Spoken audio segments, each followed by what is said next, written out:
In the deepest stretches of ancient history, daily survival was a brutal, all-consuming equation. Every ounce of human energy had to be strictly budgeted toward finding calories, preserving warmth, and avoiding predators. Yet, when archaeologists excavate these ancient settlements, they consistently find something that breaks that survival equation. Hidden in the dust of ruins stretching from Bronze Age Siberia to ancient Greece, they unearth miniature, highly sophisticated playthings, complete with carefully carved features and articulated limbs. Carving soapstone or baking ceramic requires specialized labor, fuel, and time. Early humans intentionally diverted these scarce resources away from hunting, foraging, or forging weapons to produce them, which presents us with a glamming historical paradox. Why did early societies, while locked in a relentless struggle just to stay alive, willingly spend their most precious commodities making toys for their children?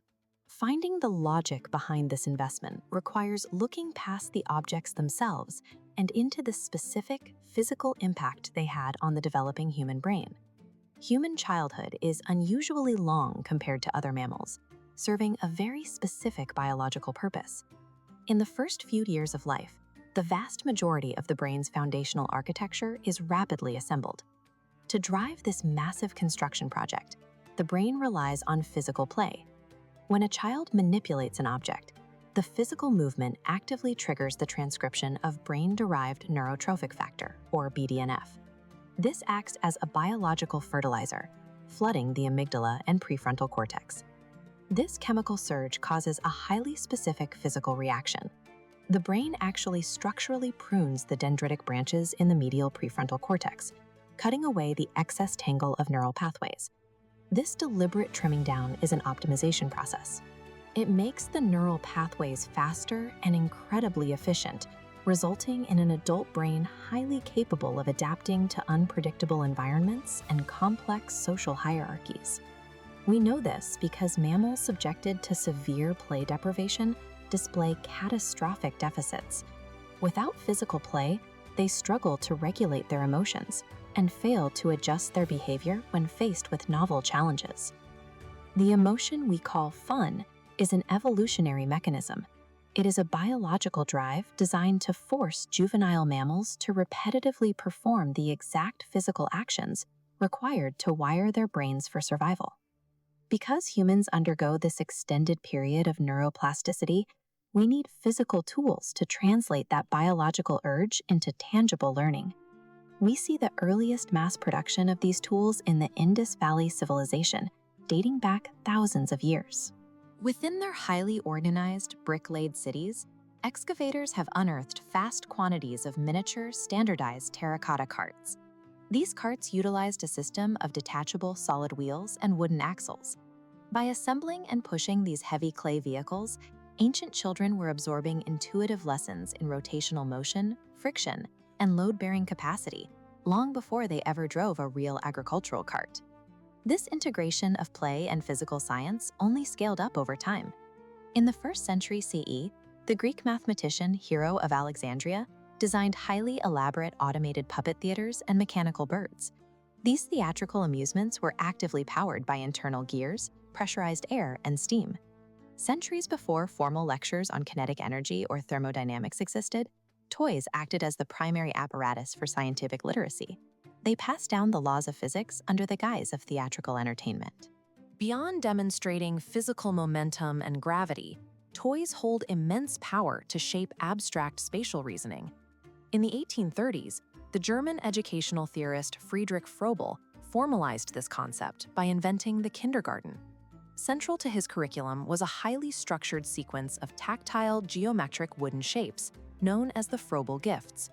Through these simple blocks, children systematically learned how to break down complex forms into basic geometry. It shifted play away from stacking heavy masses and introduced the engineering concepts of framing and modular construction. The most famous student of this system was Frank Lloyd Wright. He explicitly credited his childhood hours spent manipulating Froebel's blocks with giving him the cognitive foundation required to conceive complex architecture entirely in his imagination before ever putting a pen to paper. Just as toys provide the blueprint for physical structures, They also build the internal architecture of community identity. Through object play, children safely simulate adult responsibilities and internalize the specific cultural knowledge of their society. The Makah peoples used meticulously carved miniature canoes as subversive educational tools. These objects were used to secretly preserve and transmit vital gray whale hunting knowledge during periods of colonial oppression, when their traditional practices were forcefully prohibited. Whether they are teaching the structural math behind modern skyscrapers or preserving indigenous survival tactics, miniature playthings remain humanity's most durable mechanism for cultural transmission. For most of human history, a toy was a singular, bespoke object crafted from local materials, but the Industrial Revolution converted play into a highly standardized, globally mass-produced system of moving parts and interlocking pieces. Today, that manufacturing pipeline feeds a massive global economy, and the fastest-growing consumer demographic in the toy industry isn't children. Adults over 18, often referred to by the industry as Kidults, now account for tens of billions of dollars in sales of complex building sets and high-end collectibles. This points directly to the biological concept of neoteny. Unlike most other species, humans biologically retain juvenile traits, like a high capacity for learning, intense curiosity, and a deep desire to play, well into our physical adulthood. This modern adult purchasing boom reflects a permanent defining feature of our cognitive profile: the lifelong human drive to build, collect, and explore physical environments. However, the nature of the physical objects we interact with is currently undergoing a massive shift. Thousands of years of open-ended, tactile play are rapidly being replaced by the integration of silicon logic gates and AI-driven play. This introduces a profound cognitive trade-off.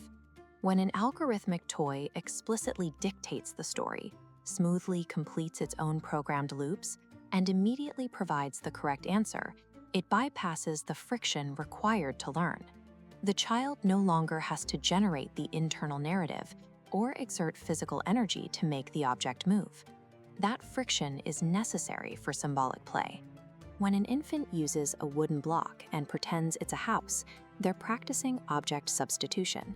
That cognitive leap, detaching physical reality from an abstract mental representation, is the exact neurological mechanism that enables complex language and high-level mathematics.